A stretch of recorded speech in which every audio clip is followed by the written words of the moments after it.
Central Standard Time on your YouTube machine. Live chat, live chat, live chat, live chat.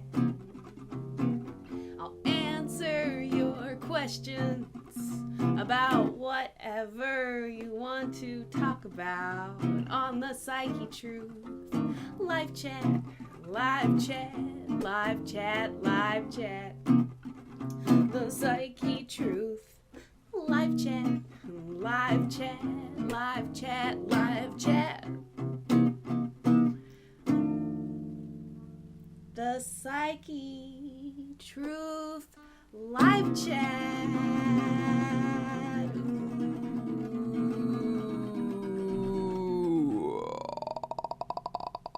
All right, guys. I have clearly had my daily dose of silly today. Did you notice? Did you notice I had my daily dose of silly? All right, guys, thank you so much for being here. I am really excited about this live chat. So for those who don't know me, my name is Corrina Rachel, and I am a certified holistic health coach. I have made hundreds of videos on this YouTube channel, Psychetruth, talking about weight loss, nutrition, health, ASMR. Feels weird to say ASMR at full volume, I'll tell you what. So this is your chance to ask your questions live and on the spot. I will do my very best to get to as many questions as I can in just over an hour.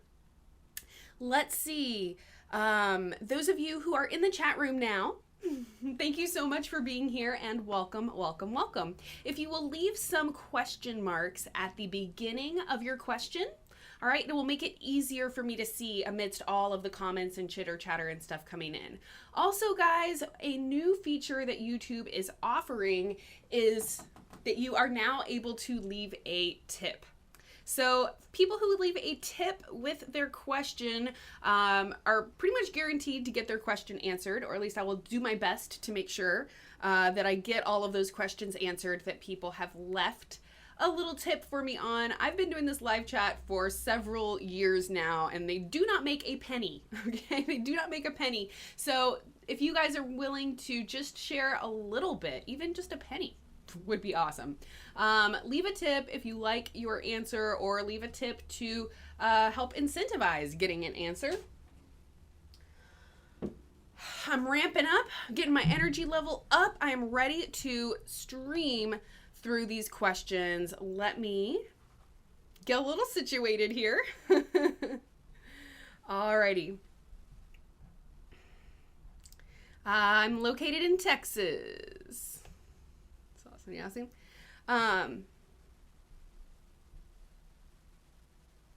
Alright, cool. So I see me LOL says, why is too much sodium unhealthy? Alright, so this is a good question. There's a couple different things I want to touch on. The first thing to consider is that it's not that sodium is inherently bad for you. All right, sodium is actually something that your body does need in certain amounts. All right, so one of the biggest issues with sodium is not so much that sodium in itself is really harmful, and so you don't want to have too much of it, but having too much sodium with a deficit or with too little of the other minerals is very, very problematic. So we can kind of look at, salt consumption as an example. Most of the salt that we eat, okay, certainly here in America, is that iodized table salt. And essentially what happens when they create that salt is they're just using sodium. Okay, then they add iodine to it, right? Because iodine deficiency, they realized was a problem long, long ago. But it is just those minerals. And what you get if you were to eat a sea salt, for instance, and so this is why I always recommend sea salt. Okay, and the difference is that it contains a much wider spectrum of minerals. Because when we want, if we're talking about, okay, how do I get my body to function the way it's supposed to function as efficiently as possible, and to basically be able to do all of those just dozens and dozens of different functions, regulating your heart, regulating your blood, your breathing, etc. Right? Your body is doing a lot of different stuff. Having all of those different minerals present and having them present in an appropriate balance with one another is a really key part of that whole equation and helping to make sure your body can function the way it's supposed to.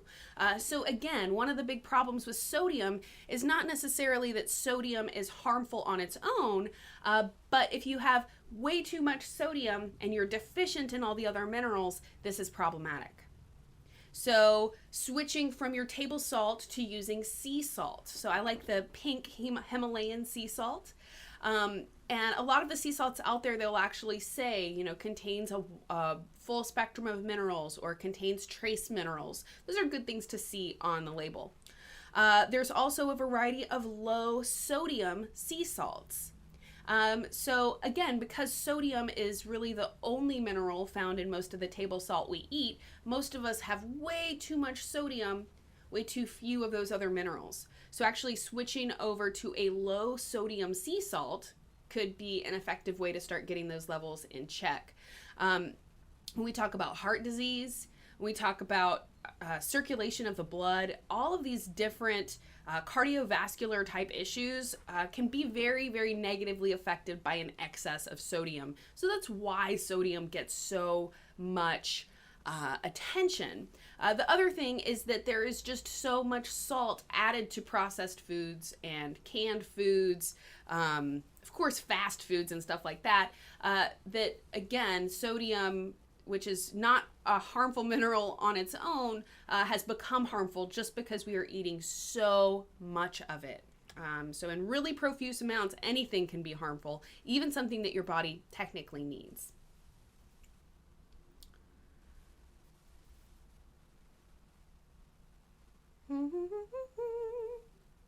Oh, y'all are sweet. Thank you for saying you like my singing and my song. I just, mainly do the live chat theme song as a joke because every show you watch has a theme song, right? So I made that up a couple years ago and it's just fun. And it kind of helps me like get in the groove, get in the spirit of this whole question answering thing. Okie dokie. Jada Robinson, how do I avoid sugar cravings? A couple things to consider. One of the biggest causes of sugar cravings, unfortunately, is sugar itself. So as a kind of like long-term goal, what you should understand is that as you start to gain control of your sugar cravings and eat less sugar, that will also cause you to have less sugar cravings in the future. All right. But now you're at the point where you have sugar cravings. What do I do? Doesn't help me to tell me not to eat sugar, Corrina. Tell me something that's helpful. Okay. So sugar cravings. There are a couple of different things at play here. One of them is that the body, okay, if we are living a mostly sedentary lifestyle, okay, the body becomes very accustomed to burning sugar for fuel, and the body will actually forget, so to speak, how to burn fat for fuel. So one way to think about it is this, your body is working, it needs energy, right? It's chugging right along like a little factory. Well, it has these two different choices. One is that the factory is filled up with little stored sources of energy. The factory is filled with it. Maybe it's in the walls or something, right? But there's also an ice cream truck. And periodically, the ice cream truck will drive throughout the building, just dispensing energy to wherever it needs. Here you go, just handing it out, like candy, like sugar.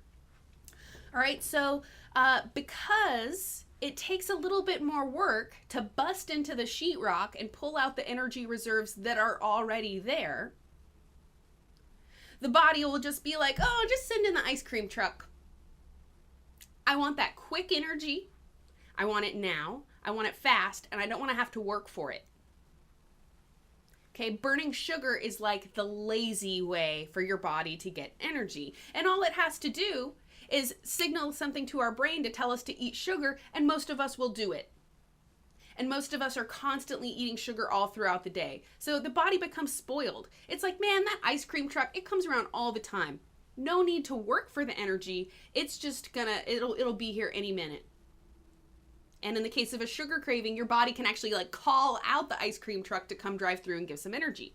Well, what this produces, right, is a body with a lot of stored excess energy, aka stored fat. So literally your body is kind of forgetting how to metabolize fat for fuel. And it's going to just start craving sugar. And just like any addict, right, the more that you give it what it wants when it's craving it, the more that you perpetuate those cravings. So here's a couple of ideas of things that you can do to start getting out of that whole, what I call the sugar craving rut. It's a rut. It's horrible. It's like a bottomless pit. So start replacing your sources of sugar that you do eat with natural sweeteners. So maple syrup, honey, and dates are kind of my preferred natural sweeteners. We could also talk about stevia, which is an herbal sweetener. So you want to stay away from the high fructose corn syrup, the refined sugar, as much as you can. When you have the choice, opt for a healthier, more natural source of sweetness. Including the what you could call sweet vegetables in your diet is also something that's known to help curb sugar cravings, because your body will have those complex carbohydrates that it likes to use for energy, but it's getting them from a healthy source. So things like beets, squash, zucchini, sweet potatoes, of course, has the word sweet in it, so that one counts. And as you just start incorporating those into your diet and eating them on a regular basis, it kind of serves to kind of give your body that quick sugar that it needs. But like I said, it's in a much healthier way in the context of a vegetable, which is actually something that you do want to be eating. Oh my gosh, I just got my first tip of the day. Interestingly, it doesn't show me. Oh, here we go. Christopher Sweeney. Awesome. Christopher Sweeney, thank you so much for your tip. I'm going to go ahead and answer your questions here. He says, Lent is here and I am fasting for religious reasons. What do you think about fasting? Okay, so fasting is a huge topic. This is something that I could literally do an entire live chat just talking about fasting, and I would still have stuff that I wanted to say. But here are my thoughts. So first of all, fasting for religious reasons is very different than fasting for weight loss purposes. As a general rule of thumb, fasting is something that I think, you know, people will sometimes resort to fasting as kind of an urgent way to try and lose weight quickly. Unfortunately, fasting is not really the best way to help you lose weight. And here is why. The body is constantly monitoring its viability, you could say, or it's constantly monitoring its environment, monitoring the potential dangers to its safety, the potential threats to its safety. So when we start fasting, or when we put our bodies into what you could call starvation mode, this starts to put the body into somewhat of a state of stress, right? Because now suddenly the body is registering that there is an immediate survival threat, right? Which is not enough food. So again, this is like a problem with calorie restrictive diets. The more that you restrict your calories, okay, the more that you restrict your calories, your body is actually going to hold on to whatever fat you do have more strongly. Because now the fat that it's stored on your arms and your legs and your belly, that whole fat storage is there as a survival mechanism. Because the body knows that there's always a threat of famine. There's always a threat that you won't have food. So guess what? That big beer belly you have could actually be this thing that saves your life. So from a weight loss perspective, fasting is something that can be used, and if used correctly, it can help the body to detoxify. It can help the body to flush, whether it's toxins from just a really unhealthy diet, or something like that. Okay, so fasting can be an effective way to get healthier or to even lose weight. But it doesn't necessarily always mean that, and it really has to be done carefully in order to achieve that effect, right? Because in general, when we stop eating, the body registers this as a stressor, as a potential threat. So as your body becomes more stressed out by not being able to eat, well, now you have a situation where your body is going to hold on to that stored fat even more stubbornly. Now, so Christopher, what you're doing, fasting for religious reasons, this is kind of a different approach, right? So I would just kind of encourage you while you're doing this fast to really decrease your stress levels as much as you can. Now, obviously, there's not, we only have so much control in our lives, right, in terms of trying to reduce our stress. But just understand that if you are fasting completely from food during the course of Lent, that during that time you want to be doing less physical exercise, less physical exertion, and really just trying to keep your stress levels reduced as much as possible. Getting plenty of sleep is always going to be really important. As a general rule of thumb, I think that if we are, doing something with a good intention, the body can tell that in a way. So what I mean is, I don't think that you fasting for religious purposes is going to have huge negative health effects on your body, because in a way your body is hopefully knows that what you're doing is with this positive intention. And so the more that you can focus on, having that gratitude, which is what Lent is all about, having that gratitude, having that love for yourself, for the world around you, these things also can help to reduce stress. And really and truly, the body can survive almost anything. So if we can kind of chime in with the mental side of that, just trying to be really positive and trying to reduce our stress and not be really upset about things, etc., then that can help contribute to the body. Again, just not being so stressed out by the lack of food during that period of time.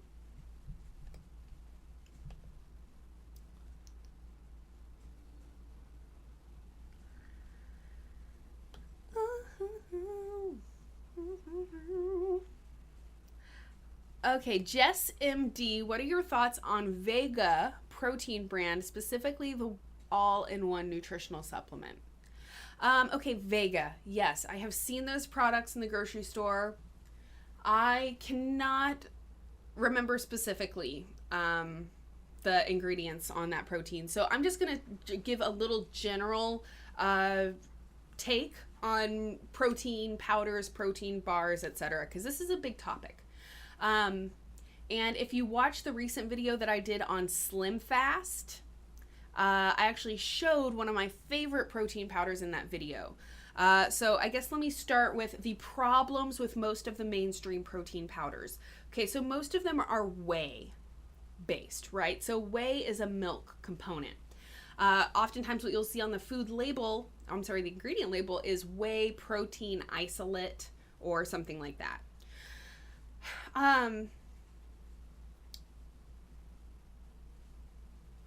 Man, God, where to start? There's so many things. Okay, it's really bad to only get your protein from one source.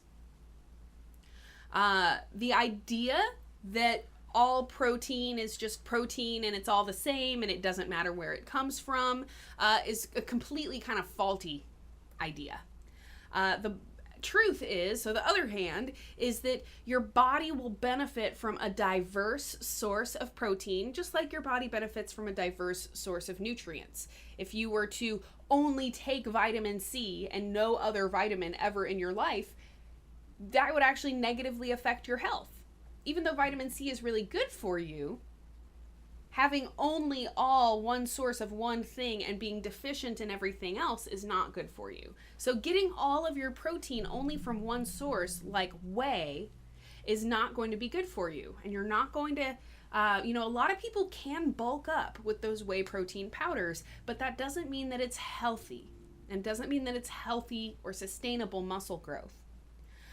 So searching for something with multiple sources of protein in it. So the one that I showed in the Slim Fast video is called Live Well. And it's like brown rice protein, pea protein. There's like several different sources, right? So multiple sources of protein. Ideally, whole food sources of protein. Now, most of the protein powders will contain like a protein isolate kind of ingredient. But just as a general rule of thumb, as you're going throughout your life, understand that if you can get your protein from an actual food, like a piece of chicken or an egg, or understand even your vegetables. A lot of times people will ask vegans, but where do you get your protein? And they're like, from plants. Duh. Okay, because actually your kale, your broccoli, your brown rice, plenty of things that are vegan are great sources of protein. Quinoa is another one. Quinoa is actually a seed, but it makes a great grain alternative, and it's actually really high in protein. The cool thing about getting your protein from whole foods is that they also give you a lot of other nutritional benefits that help you digest the protein. So talking again specifically about whey protein and why I really highly recommend against taking it. One of the kind of overarching guidelines for me is to eat foods in their natural state, minimally processed as possible. And one of the reasons for that is that oftentimes in order for the body to metabolize the food or break it down, and in order for the body to absorb all of the different nutritional components in the food, it actually needs all of the other enzymes, vitamins, and nutrients that are contained in that food. So in the case of milk and in the case of eggs, is another good example. In order for you to digest the protein in the milk or in the egg white, your body needs the fat that are present in the yolk or in the fat of the milk. So again, this is a problem with fat-free milk, and this is would also correspond to a lot of the protein brand powder things that are out there, and protein bars. A lot of times they're made with non-fat milk. Or for instance, you might see a peanut butter with no fat. Okay? In order for you to digest the protein in the peanut or the milk or the egg or whatever, you need the fats that are present in that food. So again, in the case of whey, you would get a better source of protein, or I'm sorry, your body would absorb the protein better for you to just drink a glass of milk or eat a piece of cheese than for you to take whey protein. Part of why people bulk up so much taking those protein isolates is because they're just taking so much of them, right? And of course, that's usually paired with a lot of working out in the gym and all that stuff as well. So it's twofold. And if you were to take out one piece of the equation, suddenly the result would not be the same. So opt for whole foods for your source of protein. If you are going to use a protein powder of some kind, look for something with a variety of different protein sources in it, not just a big bar of whey protein. The more you can look for things that have whole foods, whole food ingredients is going to be good too. Because again, if you're just eating pure protein, your body does not digest it as well as if it had the enzymes and fats and other nutritional components that would have been in that food. If you had eaten the whole egg, for instance. What else? If you do take a lot of protein, you need to support your kidneys. One thing people don't realize is that to metabolize protein, this is a very, very kind of stressful thing on the kidneys. So if you do take a lot of protein, if you're one of these people out there that takes lots of protein and is bodybuilding and stuff like that, you need to do some kind of kidney support. Minimally make sure you're drinking plenty of water. But I've actually known people personally who ate so much meat, so much steak, that they ended up with kidney disease just as a result of having too much protein. So it is something to actually be concerned about.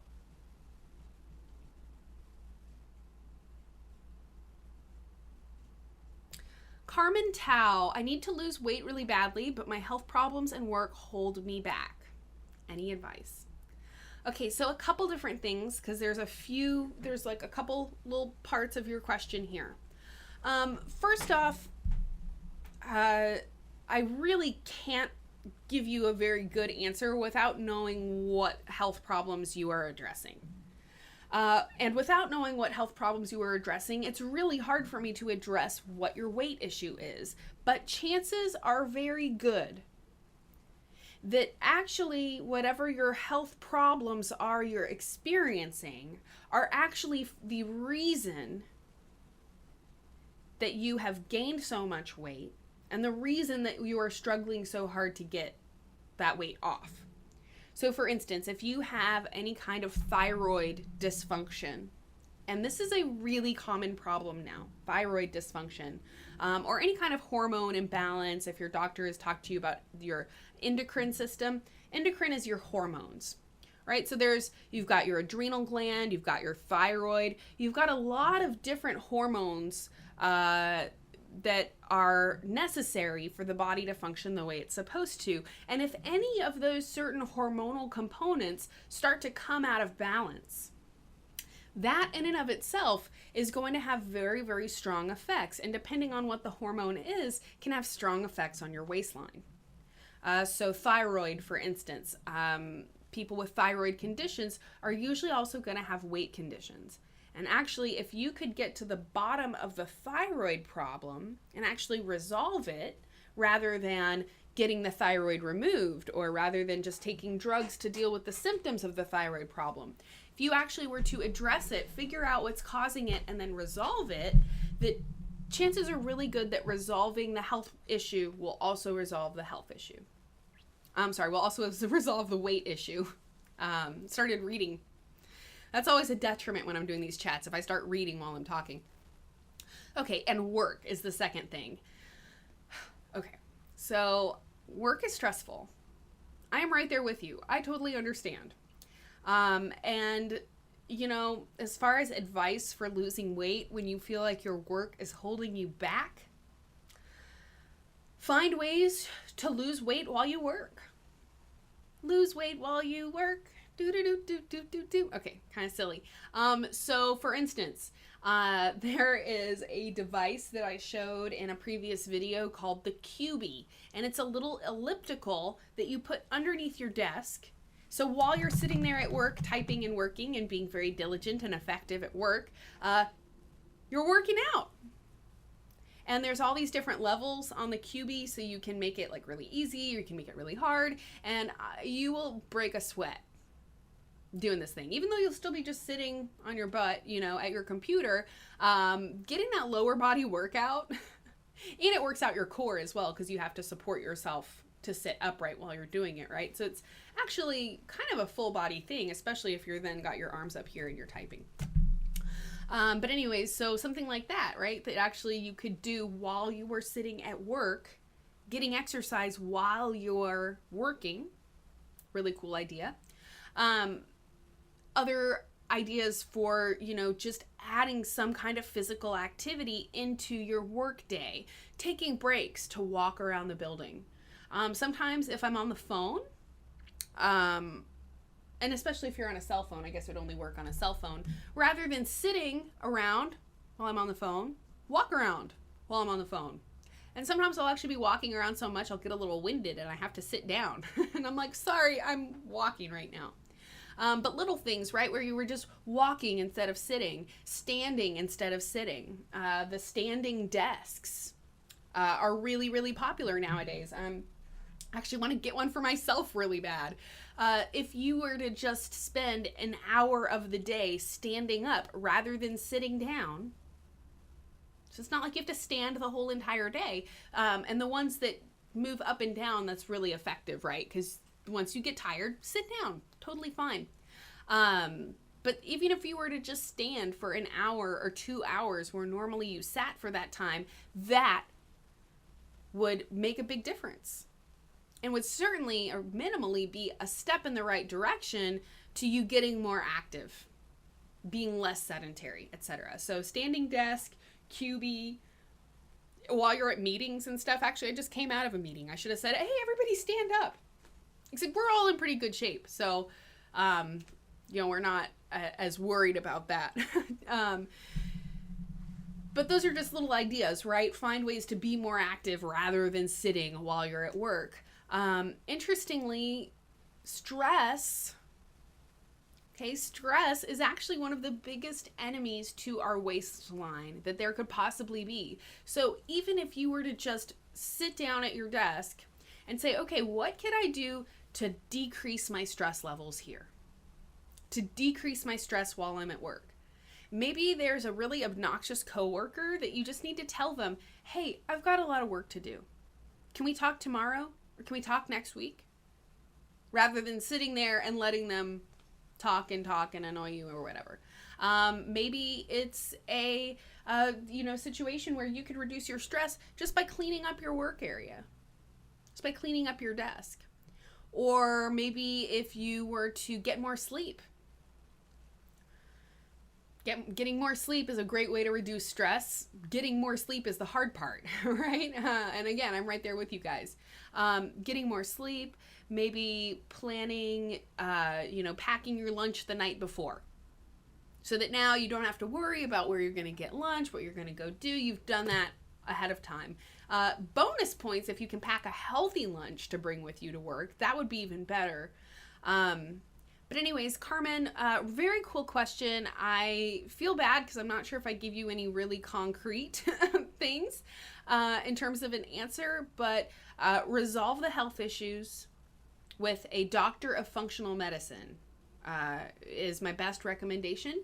In the conventional mainstream medical model, they're not necessarily looking to resolve problems. They just give you medications to deal with the symptoms.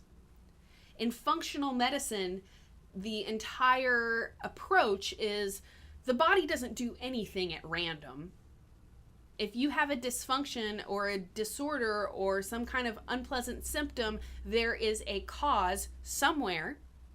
And the entire point of functional medicine is to identify and resolve the cause of the problem. Not to put you on medications so that you can continue to have the problem, but to be able to handle the symptoms. So find a doctor of functional medicine if you can, okay, to help you resolve the health issues. Hopefully that resolves the weight issues. And then hopefully all of those things also help to resolve the work situation. And hopefully some of those ideas I gave for getting more active at work can be helpful for you.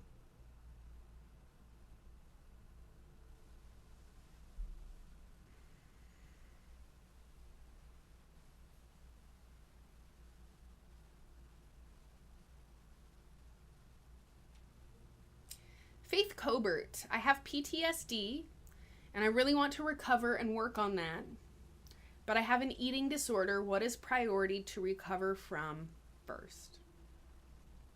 So Faith, my heart goes out to you. Those are two very difficult and painful things to be dealing with. So I'm sending you my hugs from across the internet.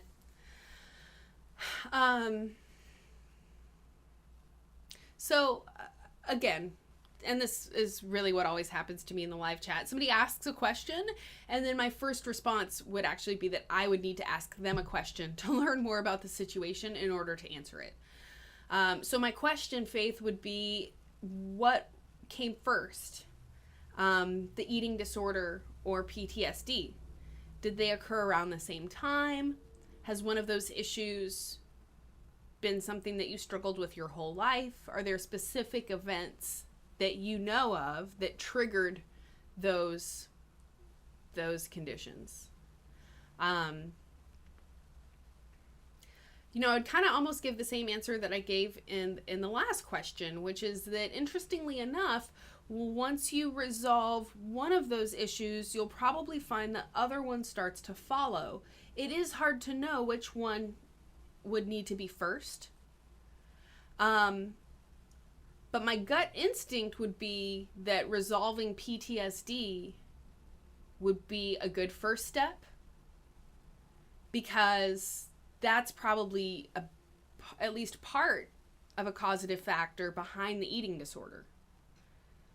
My guess would maybe be that the eating disorder manifested as a response or a coping mechanism to try and deal with the trauma, with the PTSD symptoms. However, if you had the eating disorder for many, many, many years before you got PTSD, or before something happened, right, that triggered PTSD, then maybe resolving the eating disorder needs to come first. Really and truly, probably both of those things together. And if you were working with a therapist and just let them know, hey, I have both of these things going on that I'd like to work on, I would think you can work on both at one time. And you should find that as you start to find recovery and find solutions for one of the problems, it will also help to pull you up from the other one too. So hopefully you get kind of this synergistic thing. And like I said, having a therapist, okay, not a psychiatrist, but a therapist that you talk to on a regular basis that's helping you work through these issues. And hopefully that can provide you some relief. Amy R., since quitting the pill over a year ago and starting a vegan diet, I haven't had a period, and I also have really bad acne.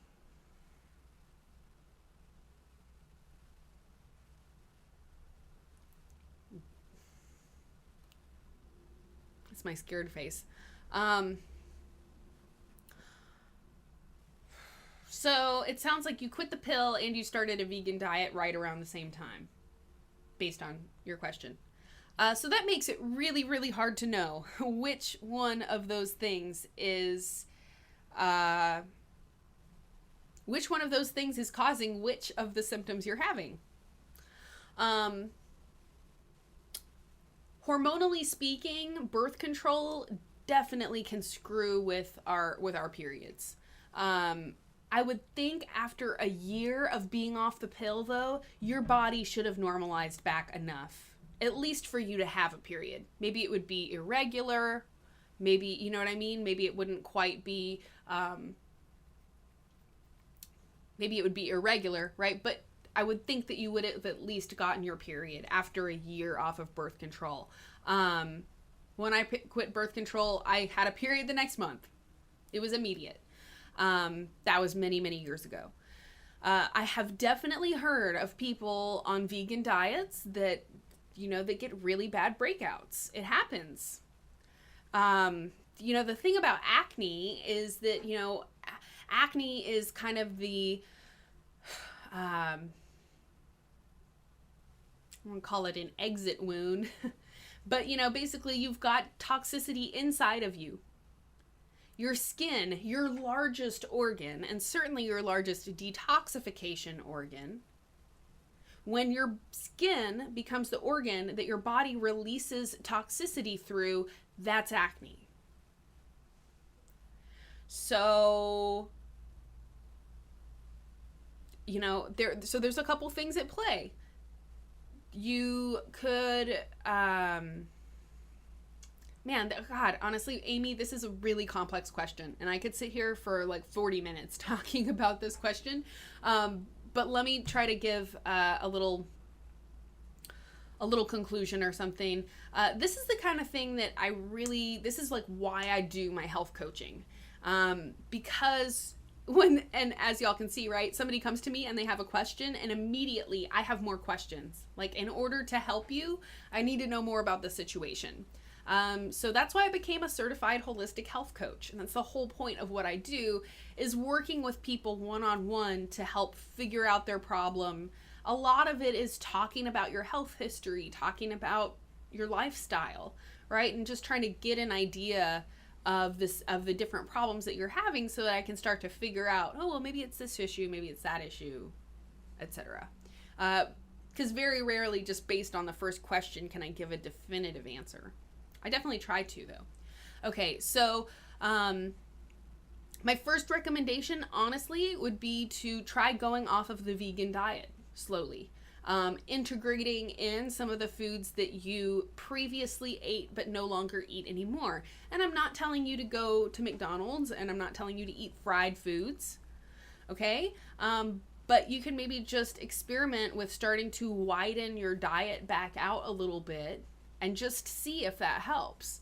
Vegan diets can be very, very healthy, but it's also a very restrictive diet, and it's very easy to become nutritionally deficient on a vegan diet. So that would be another question that I have. How much research have you done on vegan diets and making sure that you're getting all of the different nutritional components that you need when you're not eating, when you're eating a more limited amount of food, not necessarily quantity wise, but number of foods, variety of foods, right? So if you start to, branch out, maybe, try eating meat, try eating some dairy. It could just be that there's one really basic nutritional component that your body was used to getting, and now it's no longer getting anymore. And that could be the issue, behind the acne and stuff like that. Basically just trying to take out the different potential causative factors. Seeing a doctor of functional medicine would definitely probably be my number one recommendation. If you can, if you can do that, go and find a doctor that can work with you. The other cool thing about functional medicine is they run tons of blood tests and labs, and so everything that recommendation they say, is based on looking at your body, your blood results, your biomarkers, so that they're not guessing. They're looking and they're like, okay, well, you're magnesium deficient and your cortisol levels are really high, so we're going to do this, this, and that, right? It's very physiologically based, rather than just being based on symptoms.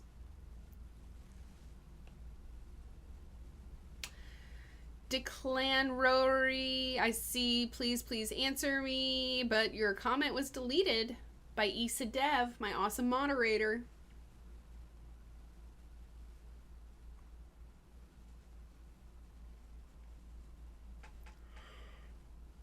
Excuse me. I did a certified holistic health coaching program from the Institute of Integrative Nutrition. Somebody was asking.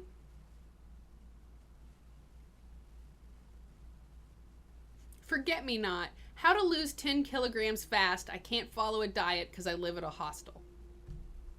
What do you want me to say? Magic? Exercise. I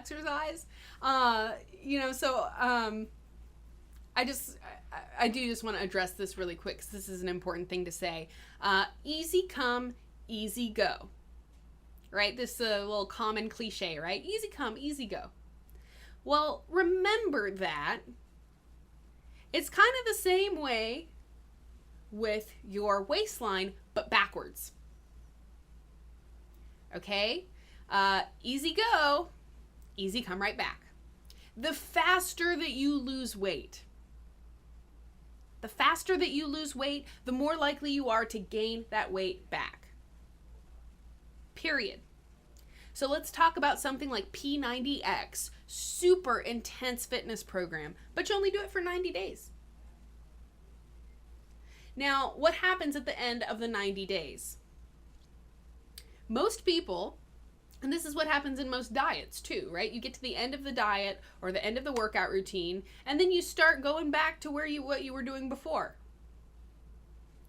Well, now suddenly for the last 90 days or 2 weeks or however long it was that you were dieting or doing some insane workout type program, right? Your body was just starting to adjust and acclimate to you doing that.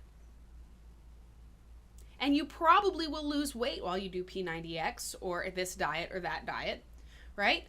But unfortunately, when you get to the end of the 90 days and your body's been ramping up, getting really used to you doing all this exercise, and now you go down to no exercise, you kind of are shocking your system.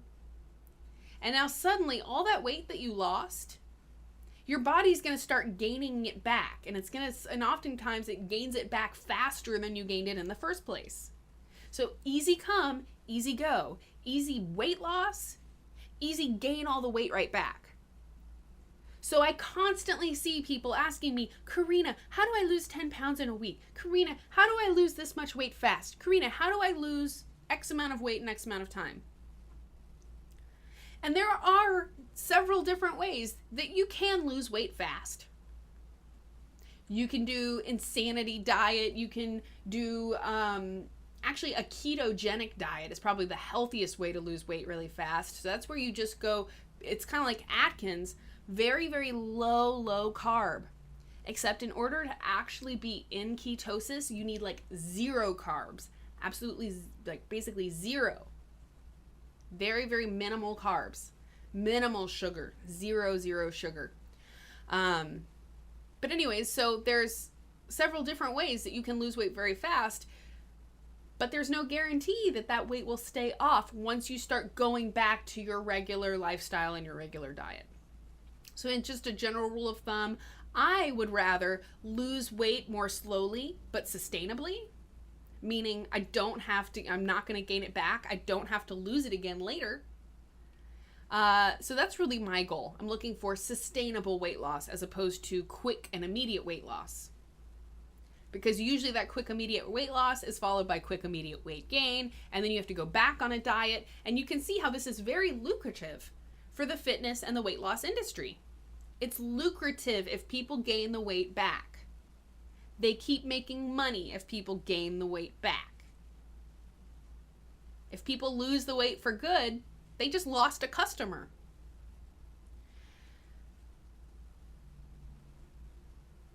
I'm going to go ahead and move on to more questions. Okay, guys, there are a lot of questions in here. Christopher Sweeney gave me my first tip of the day, but there has not been another tip since then. So if you guys have even just a penny to share with me, we're definitely grateful if y'all are able to leave tips in the chat. Like I said, the chats generate absolutely $0 on their own.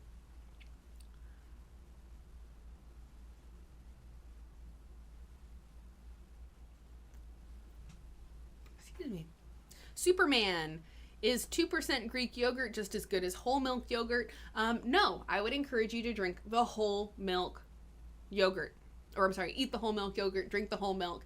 Again, because the fats and all the other stuff that's naturally contained in that whole milk version are all of the nutritional components your body needs in order to digest the milk. So once you start taking the fat out, once you start manipulating the food, okay, it becomes processed. There is no cow out there that has 2% milk coming out of its udders, period. So that's kind of like one of my overarching kind of guidelines is I'm trying to avoid processed foods, have things in as close to their minimally processed state as possible, as close to the natural state as possible. So yes, that would mean eating whole milk instead of fat-free or even 1 or 2%.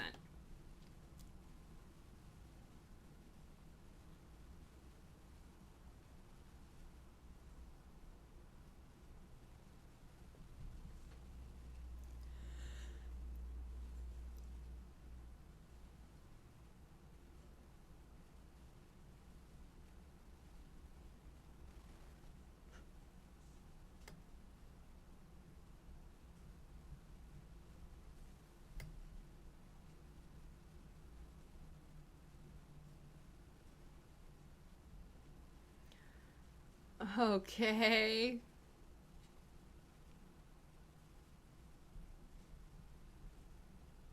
Oh my gosh, there's so many questions. It's just insane.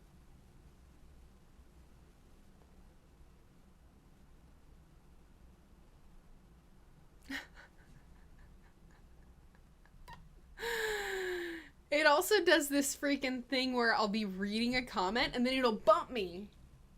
You know, it'll like bump down the comments and I'm like, hey, I was reading that. God dang it. So frustrating. Oh man. Grim Ace. Grim Ace. Is sucralose dangerous? Man, anybody who knows me knows that this topic is one of my absolute favorite topics. Artificial sweeteners. So the artificial sweeteners, most of us know about aspartame, right? Aspartame. And what you've probably noticed, especially if you drink diet or sugar-free beverages and or foods, excuse me, I'm going to resituate here, then you've noticed that they don't put aspartame in them anymore. You very rarely see aspartame on ingredient lists anymore. Why is that? Well, they found out that it wasn't good for people, so they stopped using it. That was my way of saying, nope, that's not what they said. If you go to fda.gov, one of the things that we are supposed to do as consumers is that if we have a negative health effect associated with a certain food or food chemical, we are supposed to go and report it to the FDA. Okay, aspartame has more negative health complaints than any other food chemical in the entire fda.gov database. There are more negative health reactions like nausea, dizziness, being sick to your stomach, jitters, pain, there's just tons of different symptoms associated with aspartame.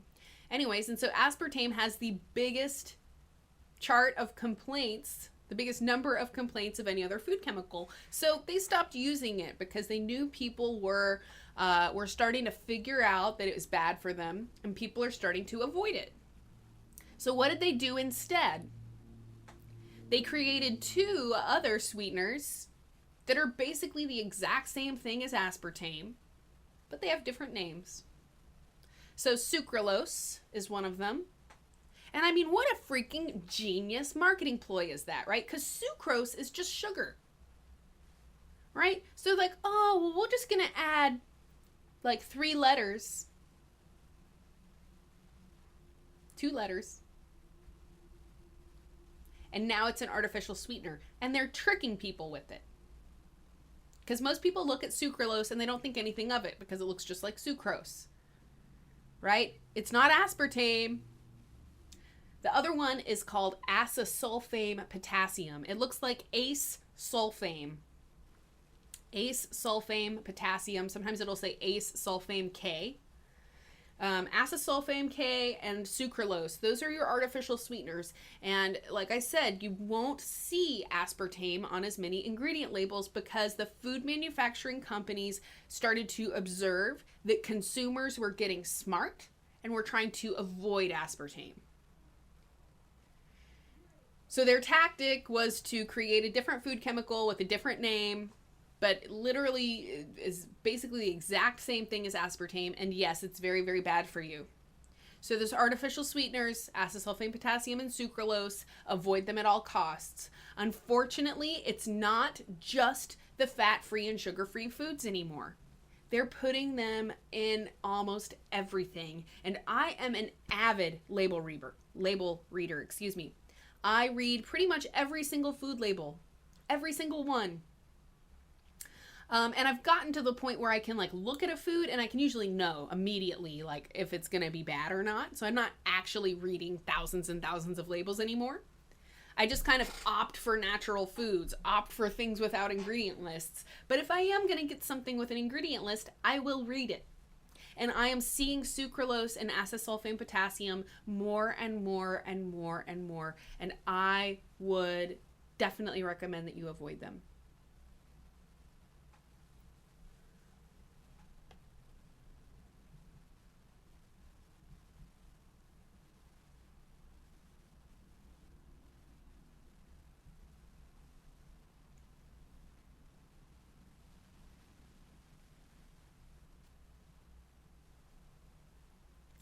Amy Atkins, when trying to lose weight, is exercise or your diet more important?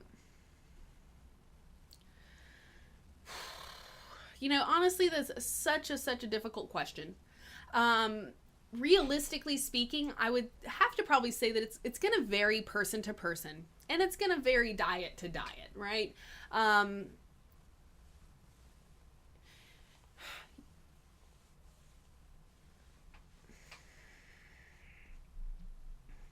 I think that ultimately, the only way to really know what's going to work best for you is to try different things and see what works best for you.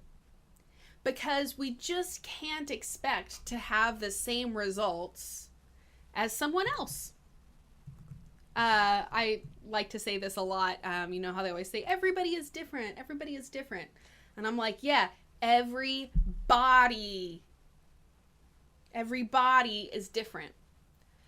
So the diet that works for me, or that works for Freely the Banana Girl, or that works for whoever, right? Insert popular nutritional YouTube person here. The diet that works for one person doesn't necessarily work for another. And the exercise routine that works for one person isn't necessarily guaranteed to work for everyone else and have the same results.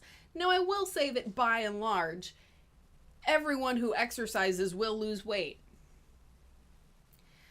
But it is possible to be eating such a horrible diet that even your exercise is futile.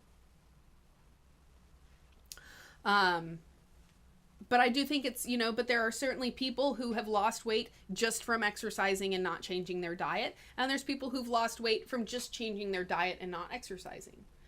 So you can kind of go either way. The ideal scene is that you do both. And that you find some happy balance of both components.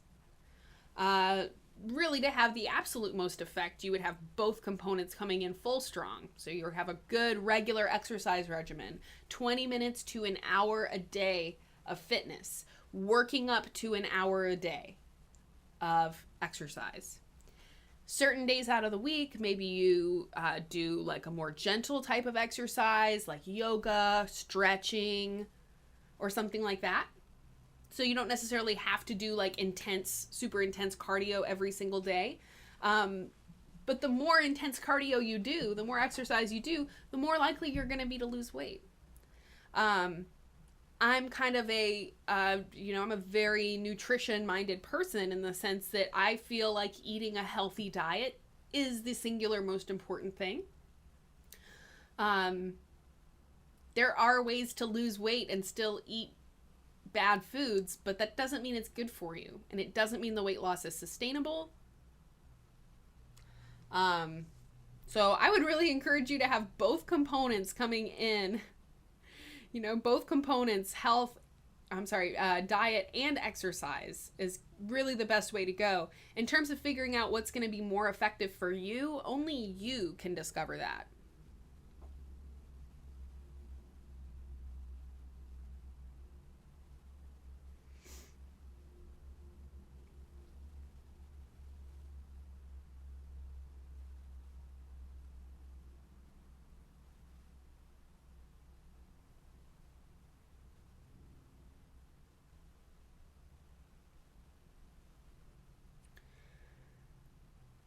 Someone please ban the used condom collector.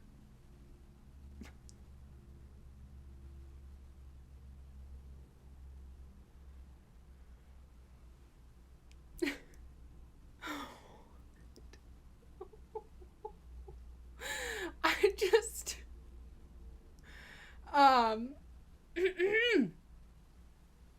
seeing some weird and inappropriate, just weird.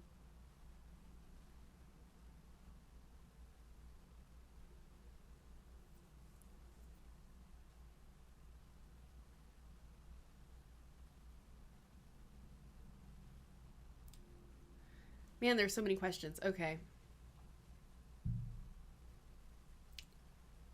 Luke West, I work 5 nights a week, night shifts. I've become skinny. Any suggestions on foods to eat? My body can eat some foods, but gives me an upset tum. Do you suggest Taco Bell taco boxes? No. I've not been to a Taco Bell in many, many years, but Taco Bell is not healthy food. I'm sorry to break the news. Without knowing what foods upset your stomach, it's a little hard to know what to recommend you to eat. Sorry. You know, by and large, guys, natural food, minimal ingredient list, or no ingredient list at all, because it's just a banana or a piece of chicken or whatever. You know, it doesn't have an ingredient list because it's just one food. Broccoli, there's no ingredient list on broccoli. There's no ingredient list on kale.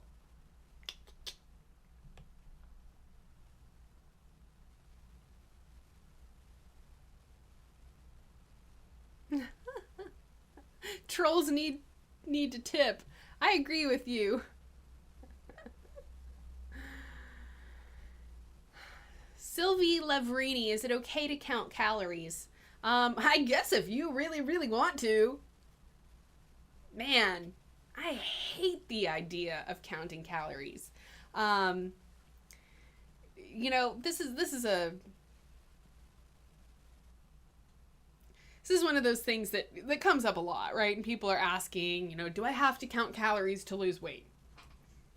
I've never seen somebody being like, is it okay to count calories? Do you mind if I count, can I count calories?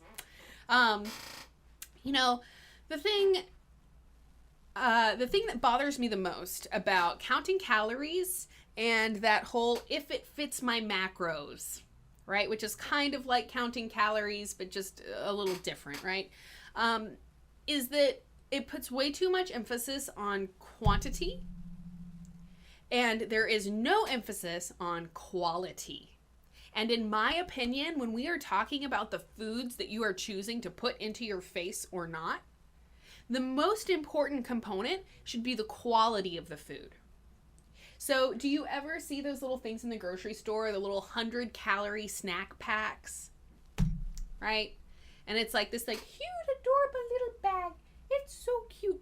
It's like this big. And it has like 3 chips in it. Or like 2 cookies. And it's so cute, little 100-calorie bag. That is a great example of what I freaking hate about counting calories. Because here, you're on a diet, quote unquote. You're trying to lose weight. You're trying to get healthy. Whatever it is your goals are. But you're still going to eat Oreos. You're still going to eat Chips Ahoy. You're still going to eat Doritos. You're just going to only eat this many of them. 100-calorie snack pack. So cute. You know, so we have the situation, right, where if you want to eat that crappy food, you can only eat like this much of it. You eat 2 Doritos and it's like 5,000 calories. Like, what? How did this happen? All right. What I recommend, what I personally find much more appealing, and what I've seen work for other people, is to shift your focus off of the quantity and onto the quality. And once you do this, you should not have to count calories anymore. So what do I mean? Rather than eating 100 calories worth of Doritos, eat as much as you want of something healthy. As much as you want. Put sriracha sauce on it if you want to. Make it taste better. Whatever. Steamed vegetables, salads. You know, if you're a meat eater, you know, eat meat. Fine. I am not a person to sit here and tell people to not eat meat. I think every person has to make their own decision based on what their body tells them. You know? And some people's bodies, fine. You want to eat meat? Fine. That's okay. But rather than having the fried chicken, eat the grilled chicken instead. Rather than having the pepperoni and hot dogs, right? Eat a piece of turkey, or eat a steak for that matter, if that's what you want. But it all is coming down to like quality of food. So having something that's closer to its natural state, minimally processed. Having something organic if possible, if that's available to you. Having your vegetables and fruits, okay? Vegetables ideally should be the bulk of your diet. All right? I grew up in a world where you eat a plate of food and like you would eat like this much vegetables. You know, you have like a huge plate of food and then there's like itty bitty vegetables. Now I make a plate of food and it's like mostly vegetables and like maybe a little piece of fish or something like that. right? Switching to bulk of your diet coming from vegetables. That's really the best source of your calories and nutrients. And again, if you're eating these healthy foods, you don't have to count calories. You don't have to like only eat one little tiny amount of this. You can kind of go crazy with it. So there's a couple reasons why. One is that when you eat the natural foods in their natural state, they contain a bunch of fiber. They contain a bunch of fat, depending on the food. They contain a bunch of nutrients, and all of those different things help to signal to your brain to tell you that you're no longer hungry. Signal to your brain to tell you, hey, you're full. Put the fork down, buddy. Put the fork down. You're full. When you eat processed foods, like Doritos, and I'm sorry, somebody told me not to knock on Doritos, but I'm sorry. They are bad, unhealthy for you food, okay? Cheetos, Doritos, Chips Ahoy, whatever, right? Okay, those processed foods like that, they literally are engineered to make you overeat. They are engineered to trick your brain into not realizing how many calories it's consumed. It's called vanishing caloric density. Vanishing caloric density. It's literally a scientific method that they use when they develop these foods because they want to trip that sensor in your brain that's trying to moderate how much you can eat. So have you ever noticed how you can sit down on the couch with a huge bag of Doritos? Maybe it's got like 4,000 calories in it. And you can eat the entire thing in one sitting and still feel kind of hungry. That's not an accident. That is food engineering. That is what's called food science. So, again, you can eat crappy quality food, processed foods, and you will probably have to count calories because those foods are engineered to trick your body into overeating them. So you can't depend on your body to ever feel full. You can't depend on your brain to ever send a message, your stomach to ever send a message to your brain to say, hey, you're done eating, no worries. But when you eat carrots and you eat broccoli and you eat salad and you eat real foods, at some point, your brain is going to get a message that's like, I can't eat any more of this. I'm full. I'm full.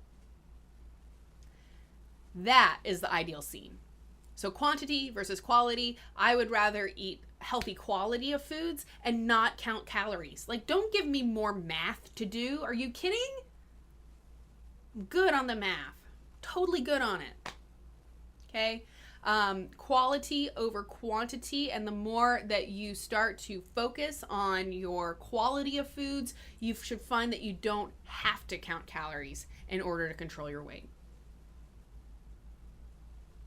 I can eat a whole pint of Ben & Jerry's. That's what Twisted Mickey says. Who can't eat a whole pint of Ben & Jerry's? I mean, that is, you got like insult to injury there, right? Because they're probably using the non-fat milk so that it's lower in fat, right? But then they also are putting in so much sugar. Yeah, of course you can just eat and eat and eat and eat and eat and eat and eat and eat and eat and eat and eat. Blue candies. What is the best breakfast? So this is a really cool question. I like this. Now, breakfast, right? They've called that the most important meal of the day. It's often the most skipped meal of the day, unfortunately. Bottom line for breakfast, a lot of people out there will be like, oh, Corrina, I'm just not hungry in the mornings. I can't force myself to eat. That's fine. Okay, if you're not hungry in the morning, you don't necessarily have to force yourself to eat. I do think as a general rule of thumb, it's a good idea to eat in the morning. All right? It starts to get your metabolism going because your body starts to just, it's like if you walk up to a vending machine and you put a quarter in and the lights turn on and it's like, hello, I'm here, I'm awake. It's kind of like what happens when you put food in your body in the morning. Okay, it just kind of wakes it up, starts your metabolism going, starts, all of the different components of digestion. Okay, so there's a lot of different components of digestion, metabolizing the food, breaking down the food, pulling the nutrients that we need from the food. All of those processes kind of get initiated with our first meal of the day. So the earlier you can have your first meal of the day, usually the earlier your body's going to start winding down at night. Just a trend I've seen.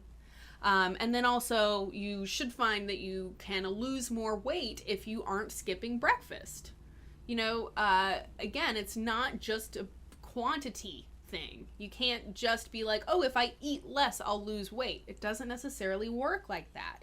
And unfortunately, skipping breakfast is definitely not something you want to do if you're trying to lose weight. So what would be a healthy breakfast? Finally getting back around to your question. Let me start with the things that you should not eat for breakfast, which coincidentally happen to be the most popular breakfast foods. Bagels, waffles, pancakes. I'm making myself hungry here, TBH. All of those refined carbohydrate foods, especially the ones that also have a lot of sugar, like pancakes and waffles. So adding insult to injury, refined carbohydrates that spike your blood sugar and spike your insulin, plus sugar, which spikes them. Those sweet refined carbohydrate foods, danishes and croissant. And I love a good croissant, don't get me wrong. Goodness gracious. Man, they're good. What is it? The butter? The flakiness? I don't know. Refined carbohydrates should be avoided at breakfast. If you are, but it is a good idea to eat some source of carbs at breakfast, right? To give you that energy to get through your day. So rather than having your bagel and toast and those types of things, opt instead for your complex carbohydrates, like brown rice, quinoa. There are a lot of different hot cereals out there, like whole grain hot cereals. One important thing to just recognize is that wheat is only one variety of grain. And there are, I think, a dozen or more. If you talk about spelt, buckwheat, amaranth, there's a lot of different types of grains, and they all have a different nutritional offering that they give us. So if you are constantly only eating wheat all the time, which is what most of us on the average diet are doing, right? All the bread, all that stuff, all the cereals, everything, it's all just made with wheat or corn. But there's a lot of really good like whole grain cereals that will include those other types of grains, and that's a wonderful thing to opt for. In terms of sweeteners in the morning, staying away from the refined sugar, staying away from the high fructose corn syrup sweetened type foods, honey and maple syrup are my ideal, healthy, natural sweeteners, and they're great things for breakfast. So this is like perfect, right? Little maple syrup over your hot cereal or something. The only caveat I have to point out is that you have to read the ingredient label on your syrup and make sure it's just 100% maple syrup. Because most of the pancake syrup that they sell in the grocery store is actually high fructose corn syrup with maple flavor and caramel color or something like that, right? So it's only healthy if it's pure 100% maple syrup. When you do get that maple syrup and that, pure honey and stuff like that, you get minerals, you get some B vitamins. So not only are you getting that sugar, but you also get some fiber, which lowers the glycemic index of those sweeteners. And then you also get some other nutrients as well. So it's just like such a much better scene than using plain sugar. Having a good source of healthy fat and healthy protein in the morning is also a good idea. So your healthy fats like avocado, coconut oil, eggs even. If you want to have cheese can be a good thing in the morning. But really just trying to stay away from the refined carbs, stay away from the sugar, opting for natural foods. One of the best things you can do for breakfast is eat vegetables. You know, in the like typical breakfast that we think of, there's usually not a freaking vegetable on the plate. But if you can start to eat a salad at breakfast or some steamed broccoli or, you know, eat some veggies at breakfast, that is a wonderful, wonderful thing to do. Get your day started right. Okay, Guitar Daniel, thank you so much for your tip. I am so grateful. Daniel, your question says, hi from Europe. How healthy is it to drink warm lemon water half an hour before breakfast? Okay, cool. So this is a cool question. And actually somebody was asking me about lemon water not very long ago. So there's a couple different things that make lemon water a healthy thing to consume. One of them is that, you know, okay, any fruit or vegetable that you eat, you get electrolytes. Electrolytes are basically just minerals with an electrical charge, but they're very, very important for your body staying hydrated. Basically, we know that we lose electrolytes when we sweat, right? But you don't just get electrolytes from Gatorade. You get electrolytes from literally any vegetable or fruit. So lemon water is a great example. Coconut water is kind of my go-to thing when I work out. So having lemon in the morning is a benefit in that respect because you're getting a good boost of electrolytes first thing in the morning. Lemon is also, even though it's an acidic fruit, it actually, or vegetable, God, what is lemon? Whoa, I just blew my own mind.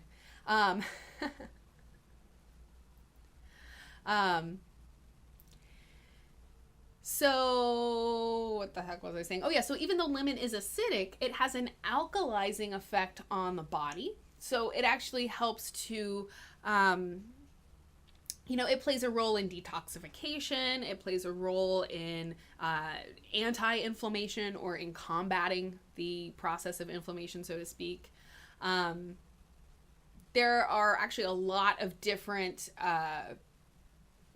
you know, reasons out there that people give for drinking lemon water. There's a lot of them.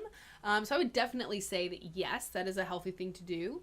I've not usually had warm lemon water in the morning. Usually I'll just have like the regular room temperature water out of the tap.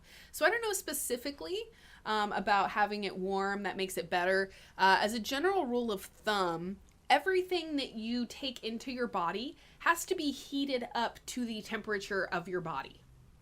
And different parts of your body are different temperatures, but it's like 100 degrees, right? 99.8 or 98.6 or something like that is our general internal body temperature.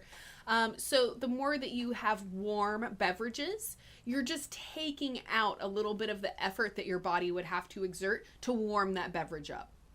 So when you have something that's really icy cold, it actually creates more work for your body because your body has to warm that liquid. So some people will say that actually for weight loss, it's better to have icy cold water because it actually takes more energy for your body to warm the water up. In general, I think that I'm in favor of making things easier on the body. So I try to have room temperature or warm beverages rather than icy cold beverages. Of course, I live in Texas though. So in the summertime, I definitely drink icy cold beverages. Don't get me wrong. But certainly, first thing in the morning, warm water. If you can drink it warm, fine. It's probably good for you. Another thing I'll do in the morning, sometimes I'll alternate, between, lemon in the water or apple cider vinegar in the water. Both of those things are really good detoxifiers. So, it's kind of a good thing first thing in the morning, right? You've been laying there all night. Your body's digesting food, it's processing toxins, it's doing all kinds of work that it can't get done during the day because it's busy, like, being awake. So first thing in the morning can be a really good time to take something like apple cider vinegar or lemon water because it will help to, push out those toxins that your body was pulling out throughout the course of the day. All right, guys, so I'm actually going to go ahead and wrap up for today. There are so many freaking questions I'm just bowled over, but I have a lot of stuff to do waiting for me at my desk. So I want to thank you guys for being here. We covered a lot of different ground today. We talked about a lot of different topics.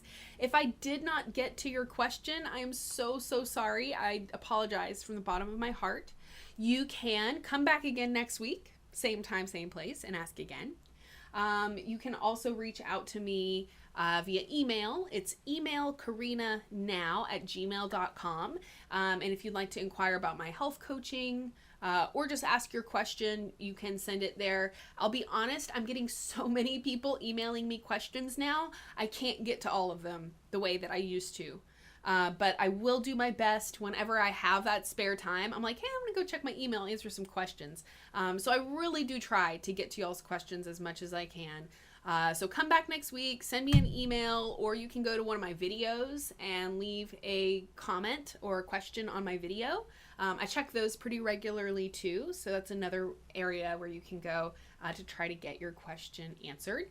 Speaking of which, I actually have a video I am about to publish here very shortly as soon as I'm done with the chat. It's all about fat-free foods and why fat-free foods make you fat and do not help with weight loss. So anyways, guys, thank you so much for being here. I'm going to close you out with a real quick little live chat theme song. I really appreciate you guys for coming, hanging out in the chat. Thank you so much for your questions. And to Guitar Daniel and Christopher Sweeney were my tippers today. So thank you so much to that, guys.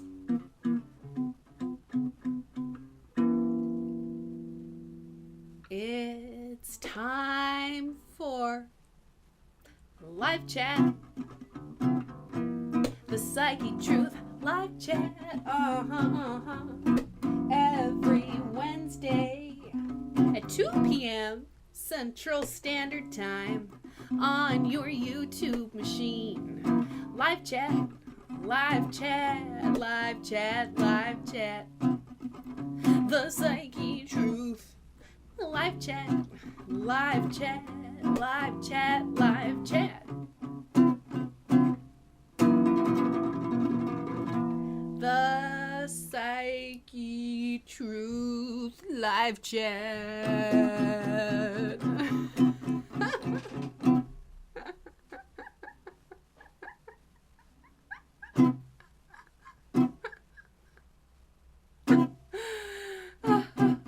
All right, guys, so I have apparently had too much goofy today. I'm gonna go take my goofy somewhere else. Let you guys get back to your day. I'm sure you're busy at work or doing something, who knows what. Thank you so much for being here. I can't wait to see you guys again next week. I always enjoy it, and I hope you did too. Thanks, and I will see you guys next time.